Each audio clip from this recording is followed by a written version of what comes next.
श्रीमती प्रियंका गांधी वाड़ा।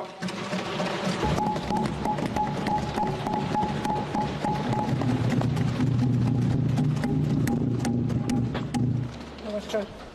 माननीय अध्यक्ष महोदय जी, आज आपने मुझे इस सभा में बोलने का मौका दिया, इसके लिए मैं आपकी बहुत बहुत आभारी हूँ।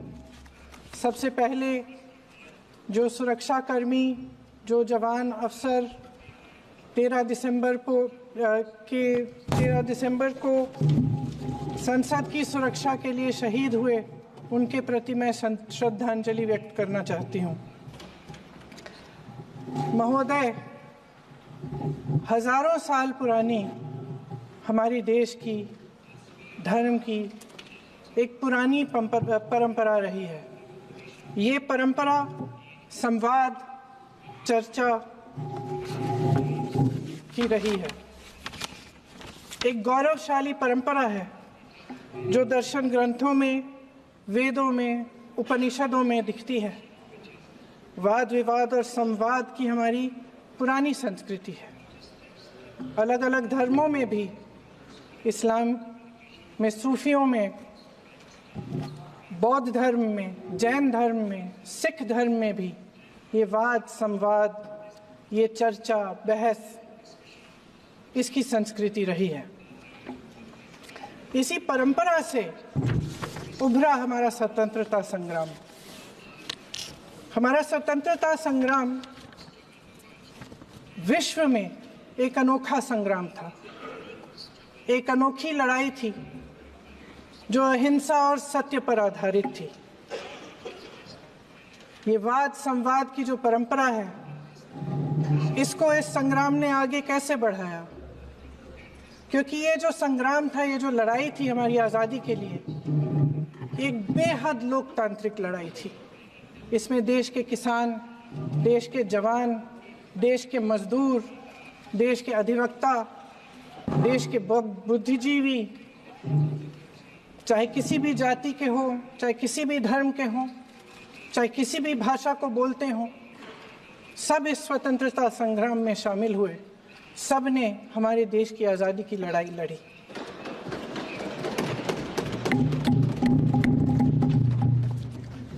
और उसी आज़ादी की लड़ाई से एक आवाज़ उभरी जो हमारी देश की आवाज़ थी।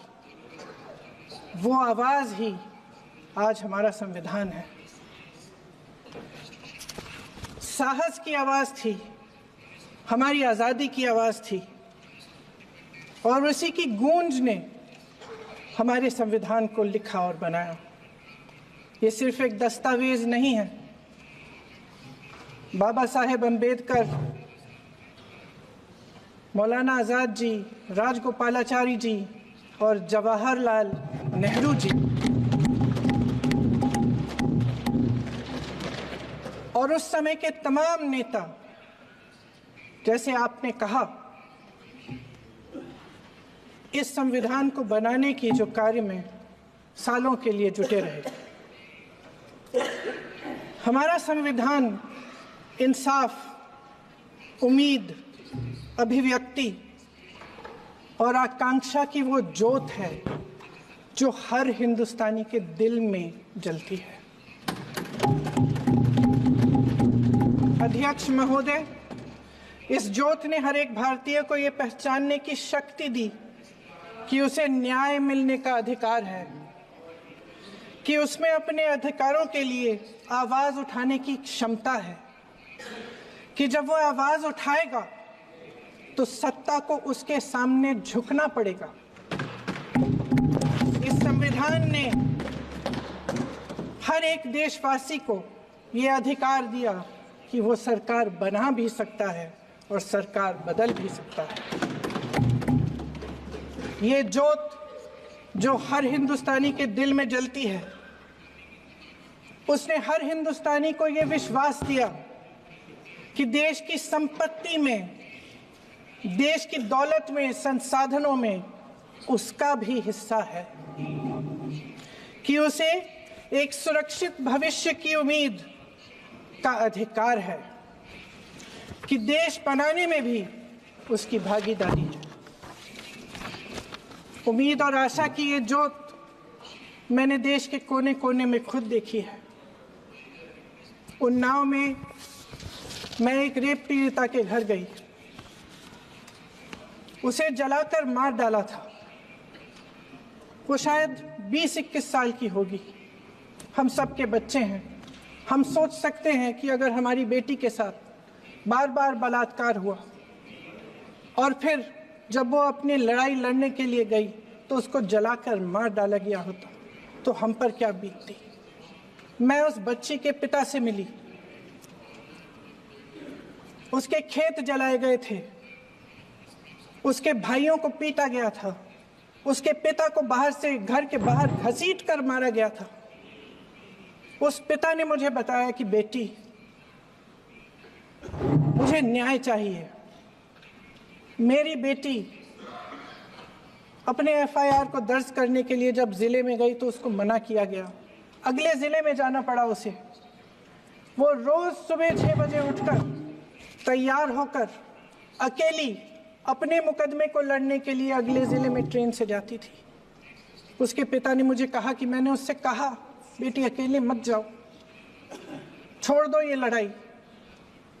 लेकिन उसकी बेटी ने उसको जवाब दिया कि नहीं पिताजी, मैं अकेली जाऊंगी, मैं लड़ूंगी, ये मेरी लड़ाई है, मैं इसको लड़ूंगी। ये लड़ने की क्षमता, ये हिम्मत उस लड़की को और करोड़ों भारत की नारियों को हमारे संविधान ने दी। आगरा में मैं अरुण वाल्मीकि के घर गई। अरुण वाल्मीकि पुलिस स्टेशन में काम करता था, सफाई का काम करता था। आप सोच सकते हैं हमारी तरह उसका भी परिवार था। नई नई शादी हुई थी, 2-3 महीनों का बच्चा था। पुलिस स्टेशन में चोरी हो गई।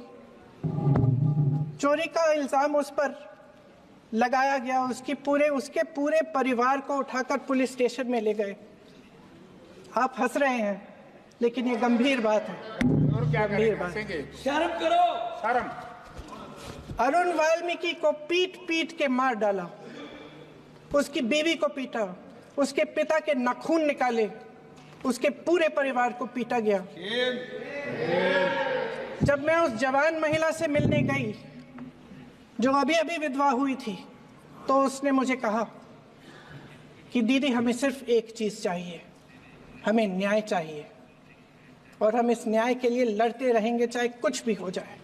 ये हिम्मत उस महिला को हमारे संविधान ने दी।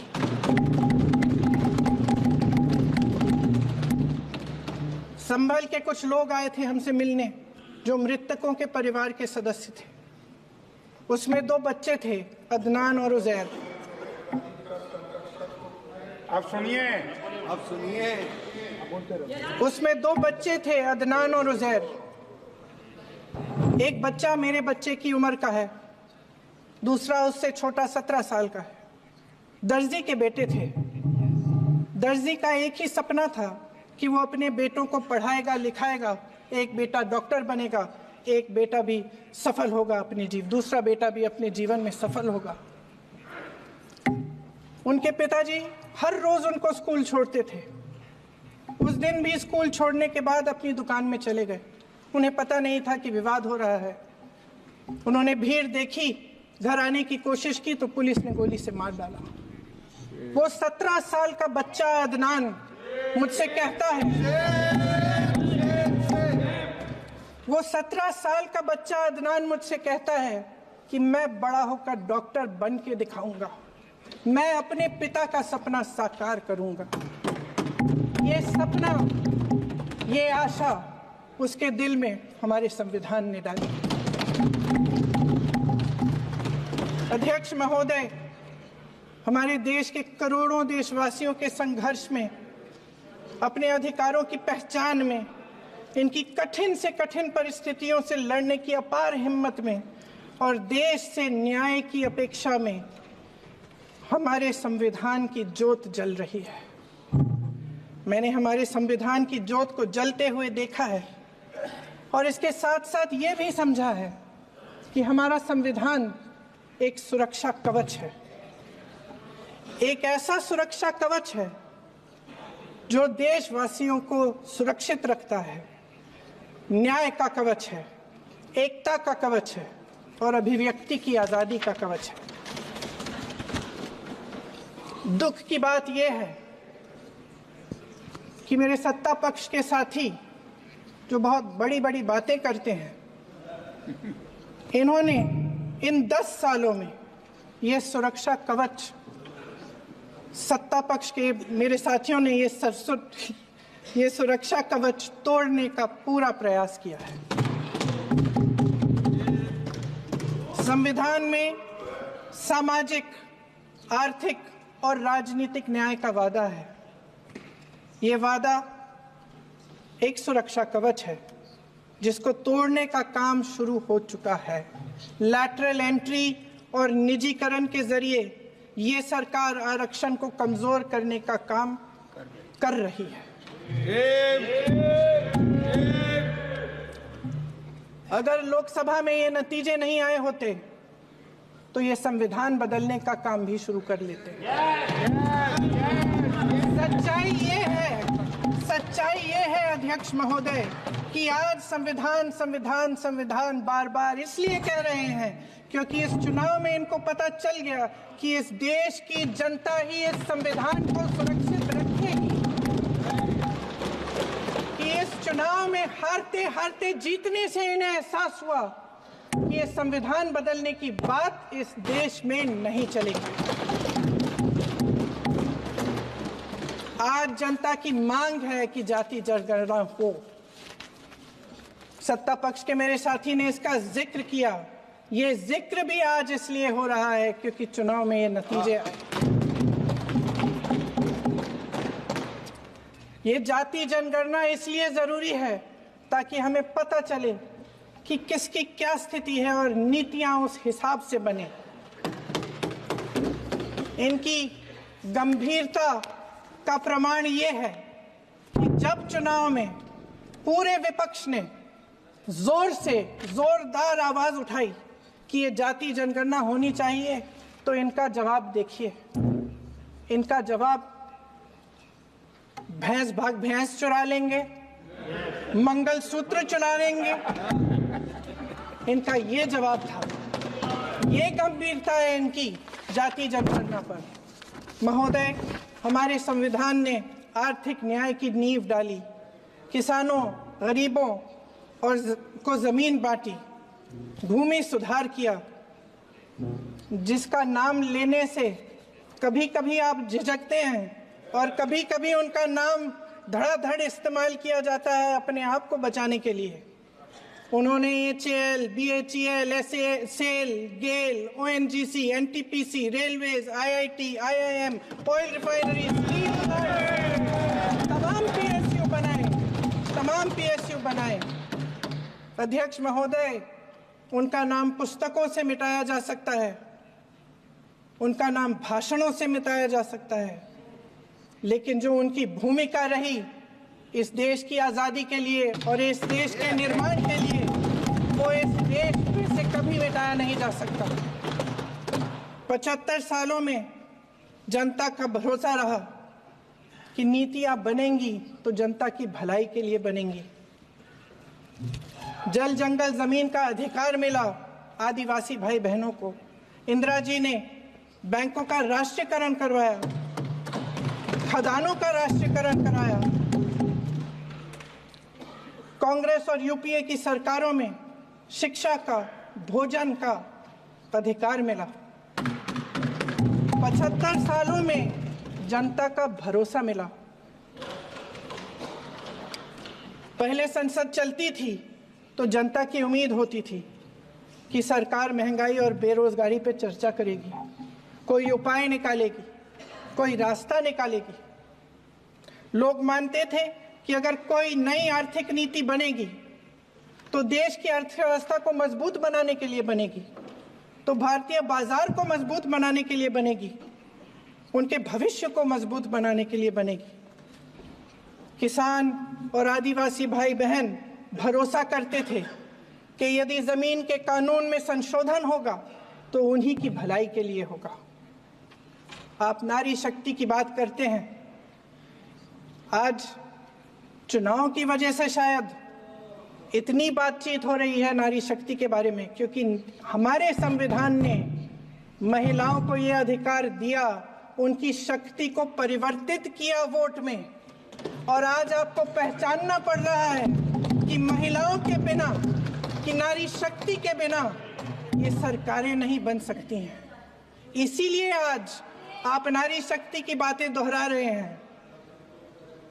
जो आप नारी शक्ति का अधिनियम लाए हैं उसको लागू क्यों नहीं करते? वो 10 साल बाद लागू क्यों होगा? क्या आज की नारी 10 साल इंतजार करेगी उसके लागू करने के लिए? क्या बात है, क्या बात है।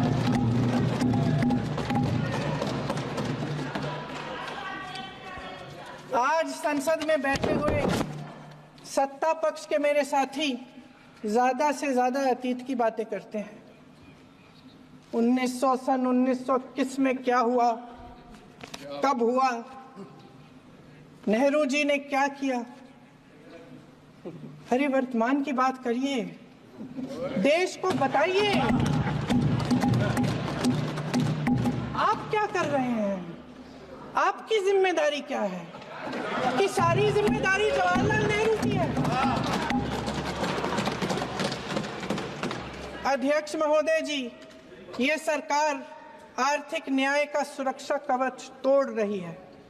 आज संसद में बैठी ये सरकार बेरोजगारी और महंगाई से जूझ रही हमारी जनता को क्या राहत दे रही है? कृषि के कानून भी बड़े बड़े उद्योगपतियों के लिए बन रहे हैं। सही एमएसपी को छोड़िए, डीएपी तक नहीं मिल रहा है।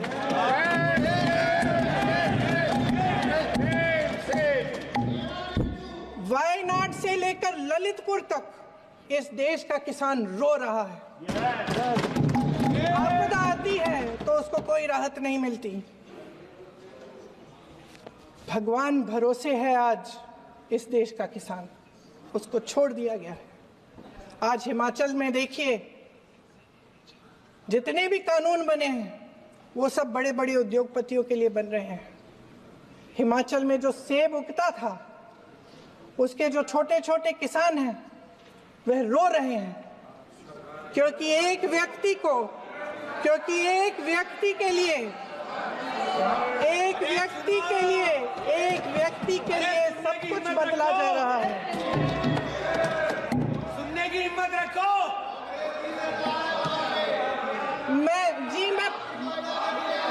अध्यक्ष महोदय जी,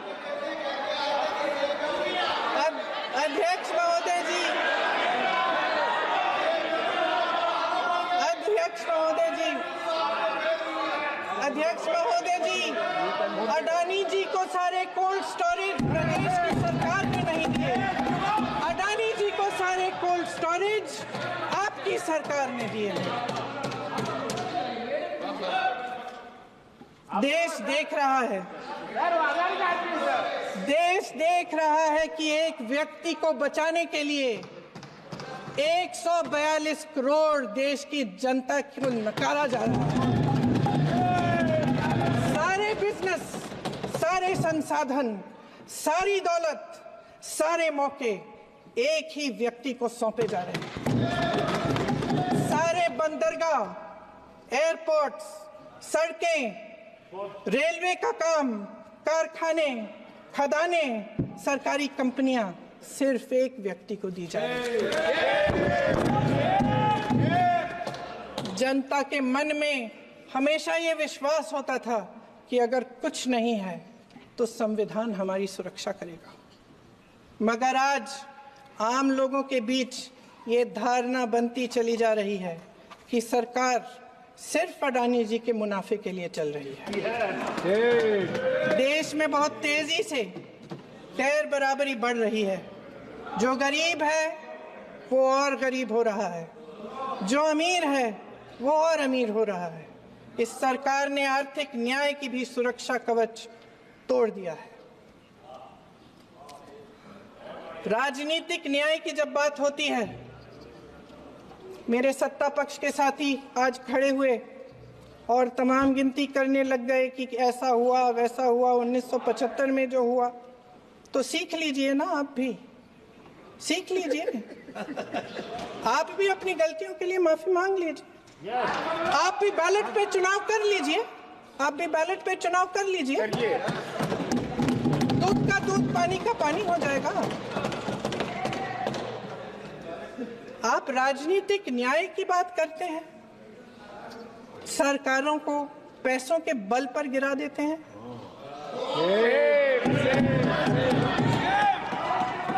मेरा आग्रह है कि अपन संविधान में सकारात्मक बोले।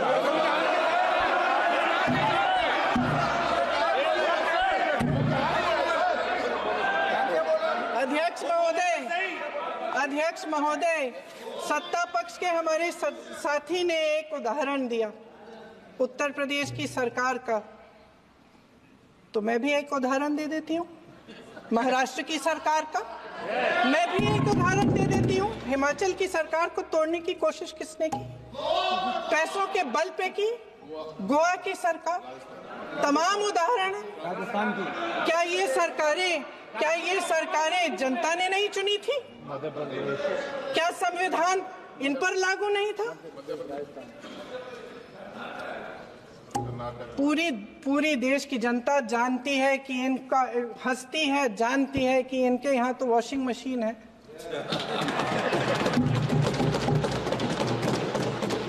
जो यहाँ से वहां जाता है वो धुल जाता है। इस तरफ दाग, उस तरफ स्वच्छता। और मेरे कई ऐसे साथी हैं जो इस तरफ होते थे उस तरफ चले गए, मुझे दिख भी रहे हैं, वॉशिंग मशीन में शायद धुल गए हैं। अध्यक्ष महोदय, जहां भाईचारा और अपनापन होता था, जहां हमारे संविधान ने एकता का सुरक्षा कवच दिया था, वहां शक और घृणा के बीज बोए जा रहे हैं। एकता का सुरक्षा कवच तोड़ा जा रहा है। प्रधानमंत्री जी यहाँ सदन में संविधान की किताब को यूं माथे से लगाते हैं, लेकिन संभल में, हाथरस में, मणिपुर में जब न्याय की गुहार आती है, उठती है, तो उनके माथे पे शिकन तक नहीं आता।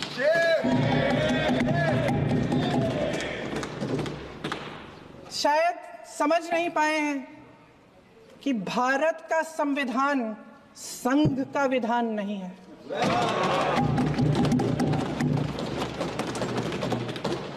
भारत के संविधान ने हमें एकता दी, हमें आपसी प्रेम दिया। उस मोहब्बत की दुकान जिस पर आपको हंसी आती है, उसके साथ करोड़ों देशवासी चले। करोड़ों देशवासियों के दिल में एक दूसरे के लिए प्रेम है, घृणा नहीं है।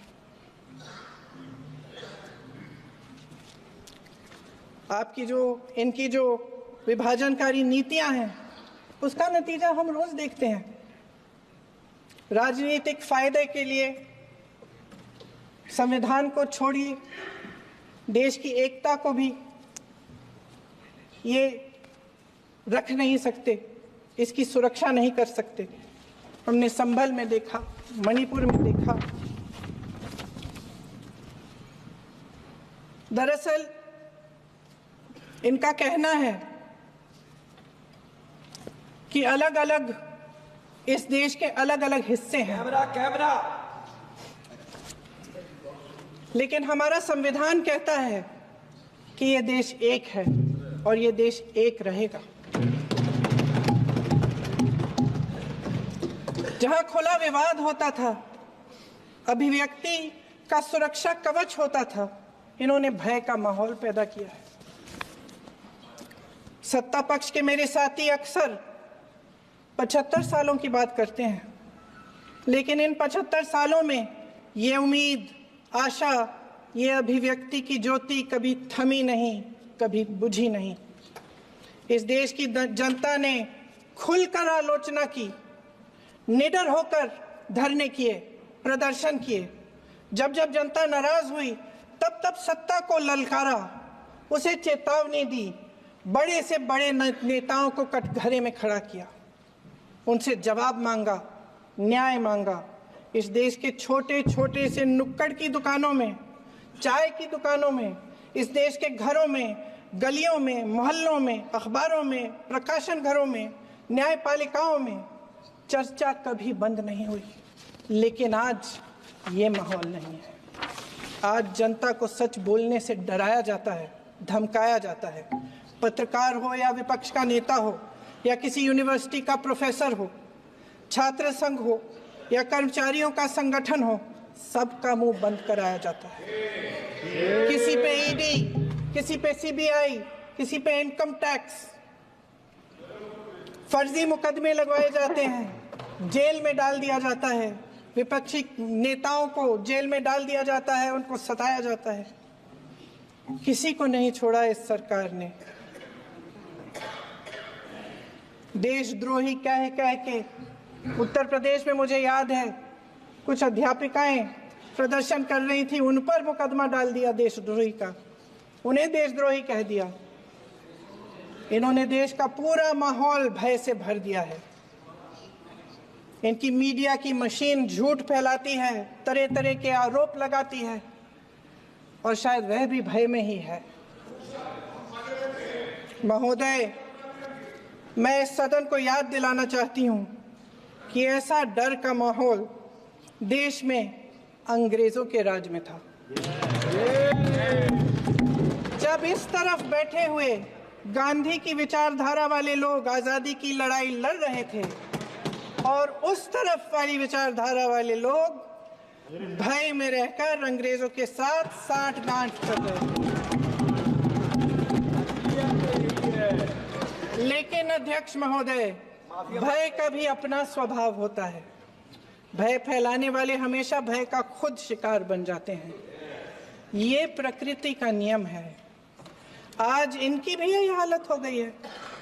भय फैलाने के इतने आदी हो गए हैं कि खुद भय में रहने वाले हैं, चर्चा से डरते हैं, आलोचना से घबराते हैं। कई दिनों से हम मांग रहे हैं कि चर्चा करिए, लेकिन चर्चा करने की हिम्मत ही नहीं है।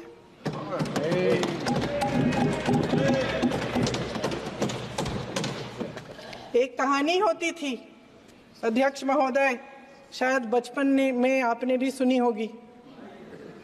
राजा भेष बदलकर बाजार में आलोचना सुनने जाता था। ये सुनने जाता था कि प्रजा मेरे बारे में क्या कह रही है, मैं सही रास्ते पे चल रहा हूं कि नहीं। लेकिन आज का राजा, भेष तो बदलते हैं आज के राजा, शौक तो है उनको भेष बदलने का, लेकिन न जनता के बीच जाने की हिम्मत है और न आलोचना सुनने की। महोदय, मैं तो सदन में नहीं हूं।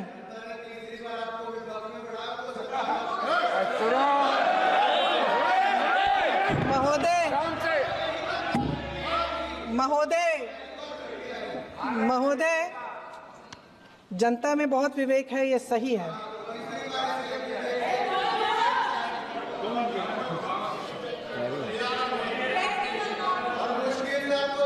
अच्छा महोदय, मैं सदन में नहीं हूं,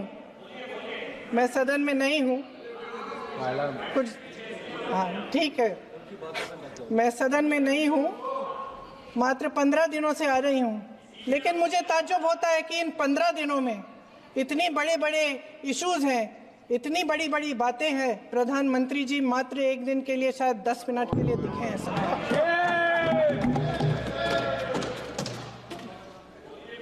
बात यह है अध्यक्ष महोदय जी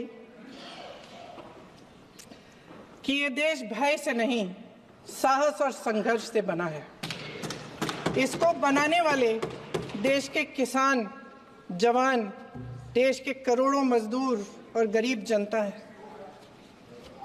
संविधान इनको साहस देता है। मेहनती मिडिल क्लास है। और इस देश के जो करोड़ों देशवासी हैं, जो रोजाना भयंकर परिस्थितियों का सामना करते हैं, उनको साहस देता है। वायनाड में जो आपदा आई, उसमें एक छोटा लड़का था 17 साल का। 6 घंटों के लिए उसने अपनी माँ को बचाने की कोशिश की।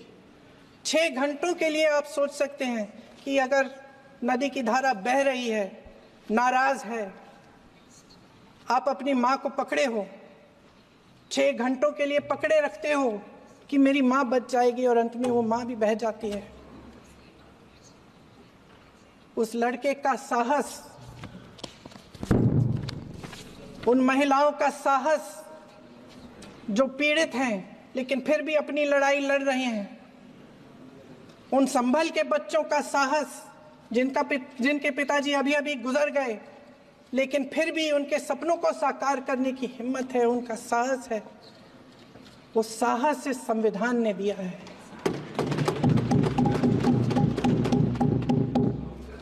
वो आत्मविश्वास इस संविधान ने दिया है। ये देश भय से नहीं चल सकता, ये देश साहस से ही चलेगा। भय की भी सीमा होती है, और जब वो सीमा पार हो जाती है, जब किसी को इतना दबाया जाता है कि उसको लगने लगता है कि अब मेरे पास खोने के लिए कुछ नहीं है, तब उसमें एक ऐसी शक्ति पैदा होती है जिसके सामने कोई कायर खड़ा नहीं हो सकता। ये देश कायरों के हाथों में ज्यादा देर तक कभी नहीं रहा है। ये देश उठेगा, ये देश लड़ेगा, सत्य मांगेगा, सत्यमेव जयते। जय हिंद।